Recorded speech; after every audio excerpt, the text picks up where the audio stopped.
Good morning to all of you, my dear students. Welcome to all of you in this class of BA Part 1 English Literature. So first, all the best to all of you and welcome to everybody in this class. First, it is very compulsory to understand, to describe about the introduction of myself. So, my name is J.C. Srivastava, Assistant Professor in the Department of English. Today I will discuss about the syllabus of BA Part 1 English Literature. So please be ready and follow me very clearly. सबसे पहले हम आपको बताएंगे कि syllabus क्या होता है। Dear students, यह सभी लोगों को जानना बहुत ज़रूरी है कि the basic concept of everything should be clear. किसी भी चीज़ को हम स्टार्ट करने से पहले हम उसका बेसिक कॉन्सेप्ट क्या होता है वो जानना बहुत ही आवश्यक होता है। So let us start about the syllabus of your class BA Part 1 English Literature. Please see this picture. Your subject is English Literature. So first try to understand what is the syllabus. My dear students, there are two papers. There are two papers in BA Part 1 English Literature. First paper, this is the first paper, and first paper, that is poetry paper. Poetry paper. So in poetry paper there are 50 marks. Your first paper is known as poetry paper and there will be 50 marks in your this paper. One thing is very important, ये बात जानना बहुत ज़रूरी हो जाता है कि इस पेपर पोइट्री पेपर जो कि आपका पहला पेपर है इसके टोटल मार्क्स होंगे 50। ये पेपर डियर स्टूडेंट्स आपका ऑब्जेक्टिव पेपर होगा। There will be no long questions, there will be no short questions, there will be only objective paper and objective questions will come in the time of your examination. जैसे कि एक question दे दिया गया, उसके 4 options रहेंगे। 4 options में से एक क्वेश्चन आपका जो आंसर एक क्वेश्चन का आंसर होगा वो करेक्ट आंसर होगा। So you will have to find out what is the correct answer of that question. So now let us discuss about the syllabus of BA Part 1 first paper poetry. There are 5 units. Dear students, there are 5 units. This is the unit number 1. Syllabus जानना बहुत ज़रूरी होता है और जब हम syllabus जान जाएंगे तो according to that syllabus we will have to study and prepare ourselves for the purpose of examination. So please be ready. Unit number 1 में क्या है?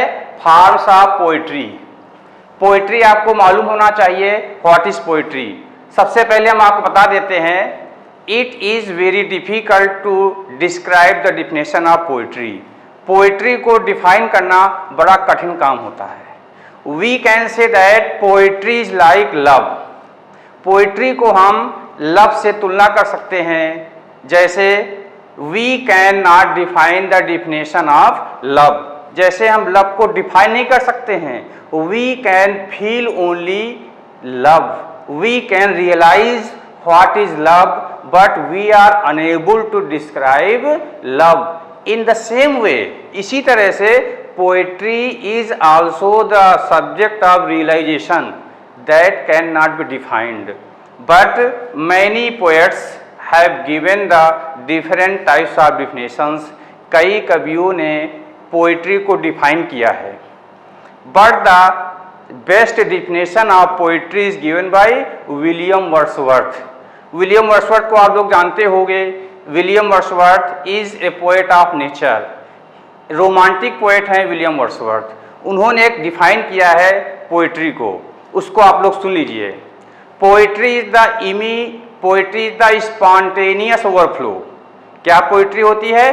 Poetry is the spontaneous overflow of powerful feelings It takes its origin from emotions recollected in tranquility.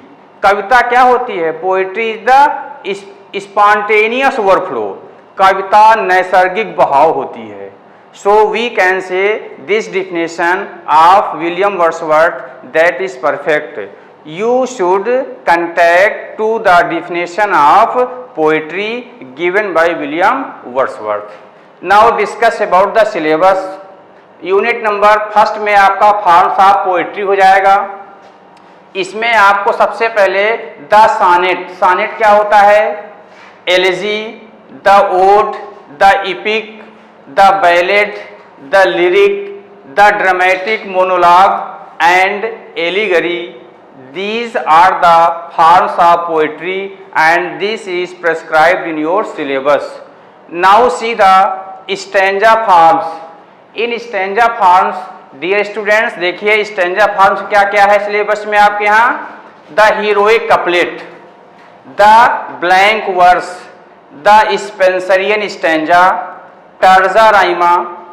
This is prescribed in stanza forms in your syllabus. Now discuss about the unit number second. Unit number second में आपके कुछ poets हैं, उनकी कुछ poems हैं. तो सबसे पहले देखते हैं विलियम शेक्सपियर. आप लोगों ने नाम जान रखा होगा विलियम शेक्सपियर के बारे में. William Shakespeare is very big name in the history of English literature. William Shakespeare was the greatest poet and dramatist of England. ये बहुत बड़े कवि थे. कहाँ के? इंग्लैंड के थे. और पोएट भी थे, कवि भी थे, ड्रामाटिस्ट भी थे, ये नाटककार भी थे. हम आपको बताते हैं he composed 154 sonnets. आपका सॉनेट आपका पहला जो टॉपिक होगा हम आपको डिस्कस करेंगे. तो इन्होंने 154 सॉनेट्स लिखा है. सॉनेट्स होता क्या है? सॉनेट होता है a poem of 14 lines. 14 line की कविता को सॉनेट कहते हैं. उसको हम डिस्कस करते हैं बाद में. अब विलियम शेक्सपियर का नाम लिया गया है तो इसमें यह जानना जरूरी है he was also a dramatist. तो इन्होंने total dramas are written by William Shakespeare. कितने नाटक लिखे हैं? 37 plays are written by William Wordsworth. अब उनमें से कुछ कॉमेडीज हैं, कुछ ट्रेजेडीज हैं. ये जानना बहुत जरूरी है. लेकिन यहाँ पर कॉमेडी में आपने नाम सुना होगा एज यू लाइक इट है, ट्वेल्थ नाइट है. These are very important names of comedies. हम ट्रेजेडी में बात करते हैं. ट्रेजेडी में there are 4 most important tragedies of William Shakespeare. इनमें से 4 नाम हैं, बहुत इंपॉर्टेंट है. उसको हम HOLM के नाम से जानते हैं. H मीन्स होता है Hamlet, O for Othello, HOLM. L means होता है King Lear. लियर was the king. तो ये थर्ड ट्रेजेडी है किंग लियर. चौथी ट्रेजेडी है मैकबेथ. तो these are 4 tragedies of William Shakespeare which are very famous today in this present time. We are able to understand what was the message given by William Shakespeare. That message, that philosophy of life is very relevant in this present life. William Shakespeare ने जो भी संदेश दिया है वो आज के जीवन में बिल्कुल प्रासंगिक है. अगर हम उनके नाटक को, उनकी कविताओं को पढ़ लें तो आज हम इस भौतिक जीवन में, इन दिस मटेरियल लाइफ में कैसे जीवन जिए, कैसे हम लाइफ को एंजॉय करें. This message is provided by William Shakespeare.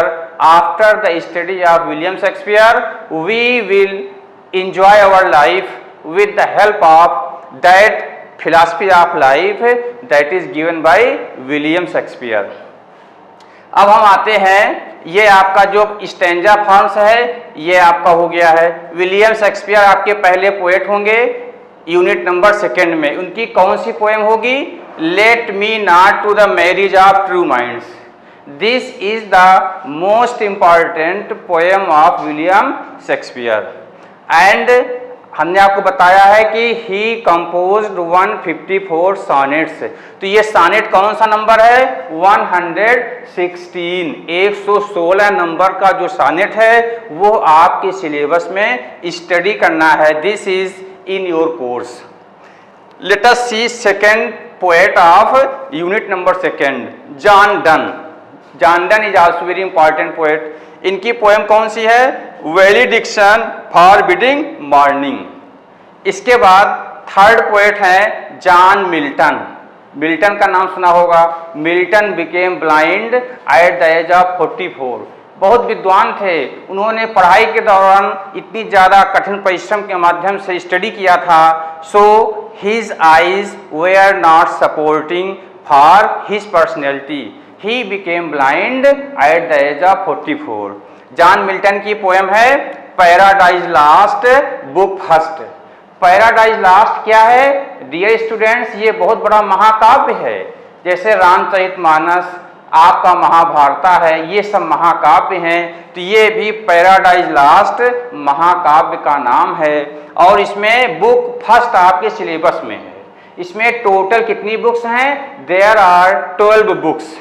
12 books का ये संग्रह है पैराडाइज लॉस्ट। और उसमें जो बुक फर्स्ट आपके सिलेबस में है उसकी लाइंस कितनी पढ़नी है आपको? 1 से 26। From first line to 26 lines are prescribed in your syllabus. Now come to the next poet, Alexander Pope. ये बहुत ही इंपॉर्टेंट राइटर हैं, पोएट हैं। किसके? नियो क्लासिकल एज के।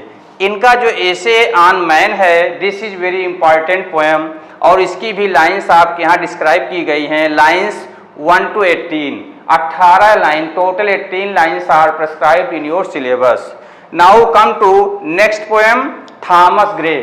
Thomas Gray, his most important poem elegy written in a country churchyard. This poem is very important today in this material life. This poem is so important that you can understand how we should lead our life in this material life. इस poem को पढ़ने के बाद अपने जीवन में आप लोग समझ जाएंगे कि जीवन को कैसे जिया जाए। इस भौतिकता के इस अंधी दौर में हम लोग अपने जीवन को कैसे सादगी के साथ जी सकते हैं। This message is given in this poem. इसमें एक मैसेज है, हम आपको बताना चाहते हैं। एलिजी है, ये शोक गीत है। इसका मैसेज ये है, the paths of glory lead but to the grave. यश और जो हम नाम कमाते हैं, कीर्ति कमाते हैं, यश और कीर्ति के रास्ते, यश और कीर्ति के रास्ते कहाँ जाते हैं? हमको कब्र की ओर ले जाते हैं। तो the paths of glory lead but to the grave. This is very important poem by Thomas Gray. अब हम आते हैं विलियम ब्लेक। इनकी एक पोएम है टाइगर। इसके बाद विलियम वर्ड्सवर्थ, जिन्होंने डिफिनेशन दिया है द डिफिनेशन ऑफ पोइट्री। इनकी एक मोस्ट इंपॉर्टेंट पोएम है the world is too much with us. This is also very fantastic poem in English literature and this poem is totally based on nature. इसमें संदेश ये दिया गया है dear students कि हमें प्रकृति से कैसे नाता जोड़ना चाहिए। प्रकृति हमारे लिए नर्स होती है, गाइड होती है, गार्जियन होती है। अगर हम प्रकृति से दोस्ती करते हैं तो प्रकृति कभी किसी को धोखा नहीं देती है। हम किसी से प्रेम करते हैं, किसी दोस्त से लगाव रखते हैं, वो दोस्त, वो प्रेमी या वो प्रेमिका हमको चीट कर सकता है, धोखा दे सकता है।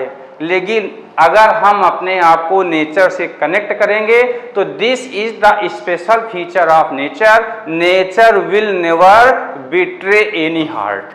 कभी किसी हृदय को धोखा नहीं देती है। So please pay attention about this poem very much. इसके बाद आपके W.B. येट्स पोएट हैं। इनकी एक पोएम है the lake isle of Innisfree. This is also very important and the message of this poem is related to above poem. इन दोनों poem का message natural है। इसके बाद जॉन कीट्स आपके आते हैं odd on A Grecian earn. This is also very fantastic poem. John Keats का आपने नाम सुना होगा, इंटर में आपने स्टडी किया होगा John Keats is also known very important poet of romantic period. ये आपका यूनिट नंबर 4 हो गया है। This is the syllabus. अब हम आपको आते हैं यूनिट नंबर 5 में कौन कौन से राइटर्स हैं। Robert browning. Robert browning is a poet of optimistic theory. जीवन क्या है? जीवन आशा से भरा हुआ होता है। अगर हम जीवन में पॉजिटिव रहते हैं, पॉजिटिव जीना चाहते हैं, तो हमें रॉबर्ट ब्राउनिंग को पढ़ना होगा। इनकी पोएम है my last duchess. This is love poem. Next writer Tennyson. इनका पूरा नाम है अल्फ्रेड लॉर्ड टेनिसन और ये विक्टोरियन पोएट हैं। विक्टोरियन पोएट रॉबर्ट ब्राउनिंग भी हैं, Victorian poet Alfred Lord Tennyson है। इनकी पोएम है break break break. How fantastic this poem. इसकी एक बहुत बड़ी जो है रचना है टेनिसन की, उसका नाम है इन मेमोरियम। उससे ये लिया गया है ब्रेक ब्रेक ब्रेक। टेनिसन का एक फ्रेंड था W.H. हेलम। He was the first friend of Alfred Lord Tennyson, who died in the prime age of life. अपनी युवावस्था में मर जाता है। कवि को बहुत ज़्यादा दुख होता है।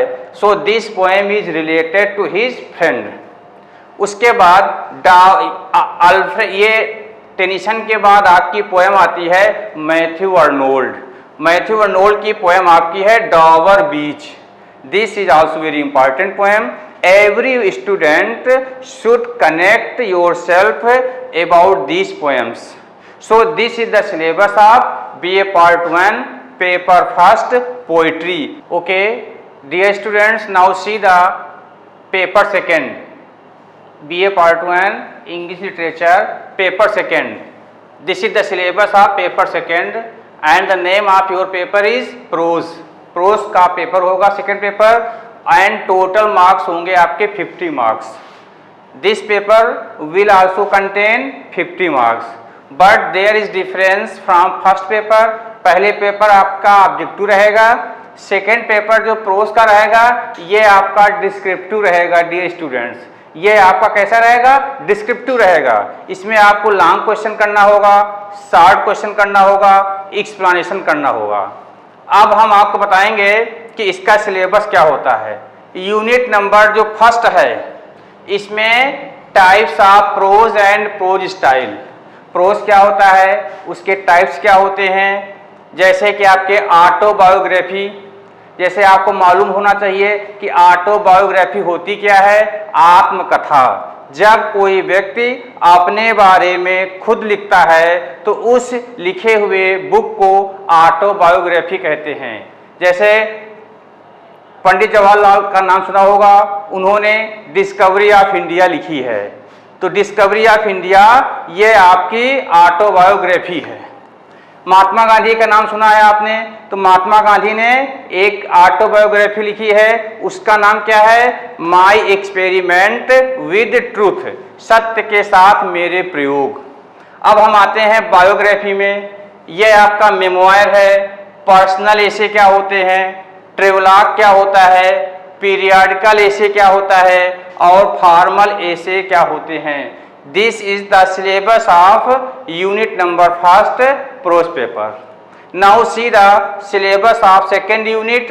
इनमें से आपको प्रोज के जो राइटर हैं, इसमें सबसे पहले फ्रांसिस बेकन। बेकन का नाम बहुत ही इंपॉर्टेंट है and he is very important. इनके बारे में कहा जाता है Bacon was the wisest, brightest and meanest of mankind. इन्होंने बहुत ही अच्छी रचनाओं को किया है। जैसे इनका जो पहला ऐसे है आप स्टडीज। स्टडी कैसे करनी चाहिए, स्टडी से कितना फायदा होता है, कब क्या करना चाहिए, ज़्यादा पढ़ना चाहिए या कम पढ़ना चाहिए, यह आपको यहाँ मिल जाएगा। जोसेफ एडिसन ये आपके एसेइस्ट हैं। इन्होंने Sir Roger at church, this is the essay.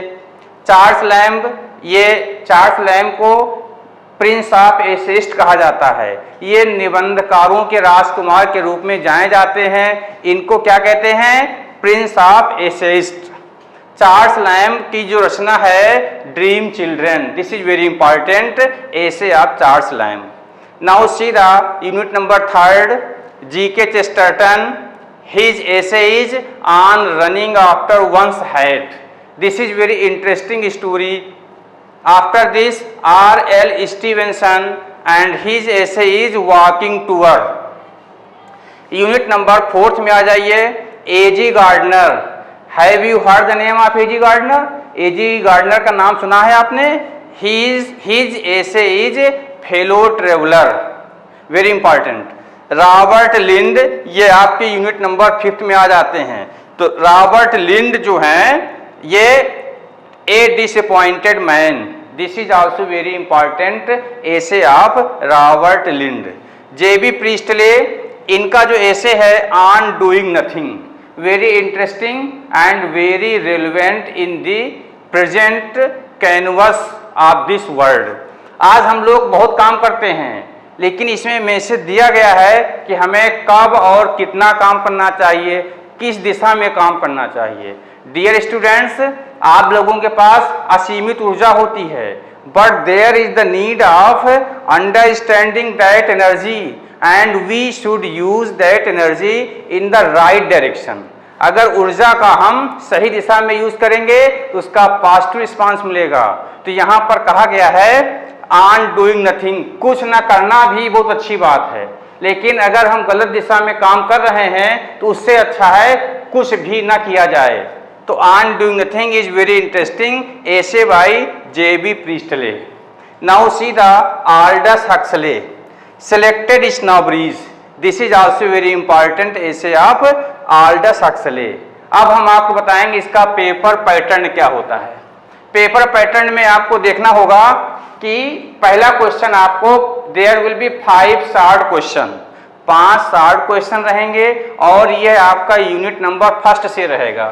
Unit number 1 यहाँ से लेकर के यहाँ तक आपको इनमें से 5 questions will be short questions and every question will contain 2 marks, total marks will be 10 marks. 5 question 2 marks, 10 marks हो जाएंगे।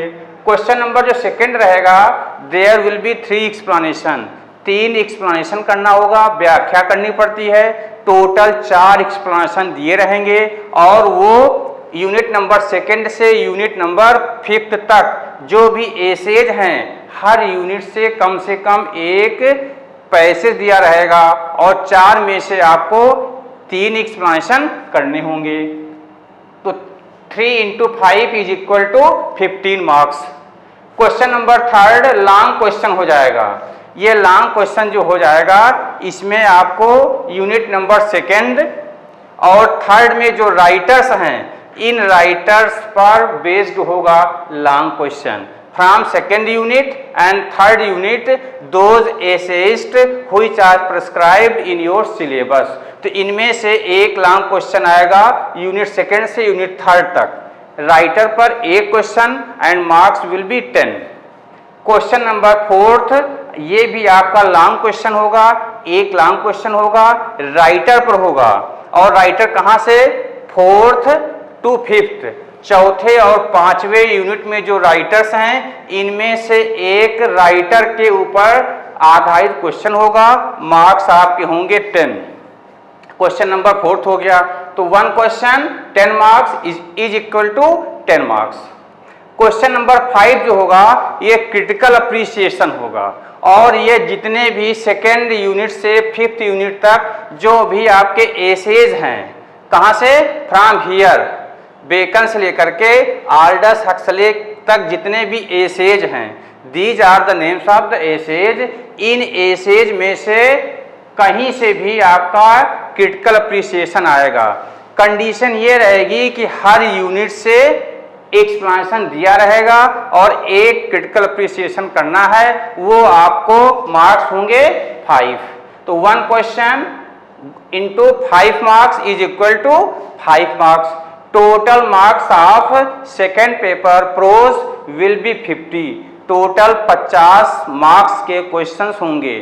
सो my dear students, I want to say that this is the syllabus of BA Part 1 English literature and paper second. So enjoy this paper very much. Thank you very much.